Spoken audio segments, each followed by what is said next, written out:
अब 2 आंख टुकड़ा काटें। अब इसमें देखिए जो किसान भाई सिंगल बड की नई किस्में पाते हैं, उसमें ये देखिए ऊपर खीसा छोटा रखा गया नीचे, क्योंकि नीचे जो फूड मटेरियल है जब भी ये आंख जमेगी तो इसका ये मटेरियल ऊपर जाएगा। क्योंकि आप लोग भी जानते होंगे कि जनरली जो भी पोषक तत्व होते हैं वो राज्यों द्वारा नीचे से ऊपर जाते हैं, तो ये मटेरियल ऊपर जाए, लेकिन ऊपर वाला मटेरियल नीचे नहीं आता। ऊपर तो जो फ्लोएम का रोल होता है, जो पोषक तत्व बनते हैं वो नीचे जाता है। तो यहाँ बुआई की बात करें, सिंगल बड जब भी बोना हो आपको, तो नीचे की जो है वो पूरी लंबी होगी, ऊपर वाला कम रहेगी, तो इसमें आपका जो भी जमा होगा उसमें ग्रोथ अच्छी होगी। तो आप जो नई किस्में पा जा रहे हैं इस तरह से आप सिंगल आर्ट काटेंगे। लेकिन जो लार्ज स्केल पर आप कर रहे हैं उसमें 2 आंख टुकड़े देखिए इस तरह से आप काट के, जिससे बड न डैमेज हो, तो ये आपका लगभग 50-55% तक जमा होता है। लेकिन कहीं एडवर्स कंडीशन तब आप 3 आंख, लेकिन 3 आंख से ज्यादा टुकड़े आप न बोएं। अदरवाइज एपिकल डोमिनेंसिंग नाते जो भी मटेरियल है ऊपर जाएगा तो ऊपर के 2-4 आंखें जम जाएंगे, नीचे के बाकी जो है, तो जितना नंबर आप बर्ड से कम होगी उतना जनरेशन परसेंट ज्यादा होता है। बीज उपचारित करना भी बहुत आवश्यक है। यहाँ पे है डेमो भी। तो किसान भाई, हालांकि कई बार क्या होता है कि बुआई बड़ी तेजी से रहती है तो उपचारित नहीं कर पाते हैं, या कई तमाम खेत पे दिक्कतें होती हैं। दरअसल ये ह्यूमन नेचर होता है कि वो बुआई के समय बहुत जल्दी में लगे, जल्दी इसको काटो, बो, ढको और उससे फुर्सत लो। लेकिन ये आज जो परिस्थिति बनी हुई खासकर बीमारियों का, इसके लिए बीज उपचार करना बहुत आवश्यक है। और खासकर जहाँ रेड राट है, इसे यहाँ एक दवा हेक्साटॉप जो है ये भी रखी हुई है, तो जहाँ इसका प्रकोप ज़्यादा हो रहा है वहाँ इस दवा का आप प्रयोग करें, हेक्साटॉप। ये 1 हेक्टेयर में लगभग 250 ग्राम दवा आवश्यकता पड़ती है, इससे आप ट्रीट करें। लेकिन जनरली अगर नॉर्मल कंडीशन है तो उसको आपको पहले भी बताया जा चुका है 112 ग्राम 1 हेक्टेयर के लिए, यानी 1 ग्राम दवा 1 लीटर में। अगर 112 ग्राम आपको दवा डालें तो 112 लीटर पानी की जरूरत है। जैसे टब की साइज हो, 50 लीटर अगर पानी आ रहा है तो उसमें 50 ग्राम बोविस्टिन डाल दीजिए। उसमें फिर ये पैड़ा डाल के कम से कम 5-7 मिनट छोड़ दीजिए, इसके बाद फिर निकालिए।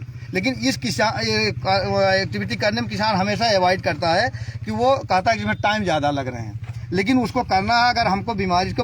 और इसमें ये भी है खर्चा कम आता, फायदा ज़्यादा है। जो पहले कहावत नहीं गई, prevention is better than cure.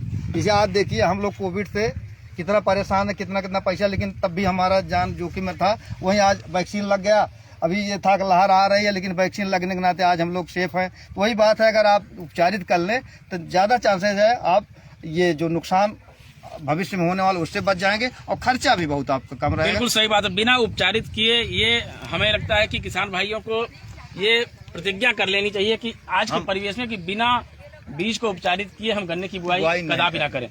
आइए हम बात करते हैं अनुराग शुक्ला जी से, प्रगतिशील किसान हैं, और इन्होंने अभी क्रॉप कटिंग यील्ड में 2460 कुंटल गन्ने की पैदावार ली है। शुक्ला जी, सीधे हम आपसे चाहेंगे कि आपने क्या ऐसा किया जो इतनी पैदावार आ गई? डॉक्टर साहब, बहुत बहुत धन्यवाद जो अनुभव साझा करने का आप मुझे मौका दे रहे हैं। हमारे अपने हिसाब से 3 कारण हमें मुख्य लगे जो उपज ज़्यादा निकली है। नंबर 1 तो समय की बुआई बहुत महत्वपूर्ण, बड़ी अहम बात आपने बताई जी, बहुत महत्वपूर्ण लगा। नंबर दो बात यह कि खेत की तैयारी जी बहुत इम्पोर्टेंट हमें ये लगा कि खेत की तैयारी किस ढंग से आपने की है। मतलब अच्छी उपज लेने की, ज़्यादा उपज लेने के लिए खेत की तैयारी और समय की प्रतिबद्धता होनी चाहिए। और उसके बाद में उससे भी सबसे ज़्यादा महत्वपूर्ण हमें ये लगा कि जो आपकी क्रॉप तैयार है उसको आप गिरने से कैसे बचाएं। 3 चीज़ें बहुत महत्वपूर्ण लगी। और इसके साथ में सर चूंकि जो बुआई की विधि क्या थी आपकी, किस विधि से आपने? सर बुआई की विधि हमारी टेंथ थी, 10th मेथड से मैंने बोया था। और 4 फीट की एक फीट की गैप करके 4 फीट गैप था उसका जी। तो सर उसमें हमारा फायदा हमने महसूस ये किया कि नंबर 1 तो हमारा सीड कम पड़ा, गन्ने का बीज कम पड़ा। और उसके साथ में जो गैप हुआ, पहले तो ये लग रहा था जब बुआई की तो ऐसा लग रहा था कि बहुत दूर है ये जी। लेकिन मैं आपको बता दूं, जो समय की मैंने अभी बात कही थी जी। मैं आपको बताऊं, मैंने 20 अक्टूबर को गन्ना बोया था, 20 अक्टूबर यस। तो उसमें 11वें दिन 85% गन्ना 100% क्लियर था, जमा हो गया 85% 11 दिन में जी। तो उसमें जो टेम्परेचर बहुत ज्यादा था। और उसके बाद में चूंकि खेत की तैयारी की सर जहां तक बात है, तो मैंने उस खेत में पहले गेहूं काटा था। गेहूं काटने के बाद में सब साल सिंगल टाइन का है हमारे यहाँ खड़ा हुआ, स्ट्रक्चर में लगा हुआ जी। तो उससे सबसे गहरी जुताई उसकी की।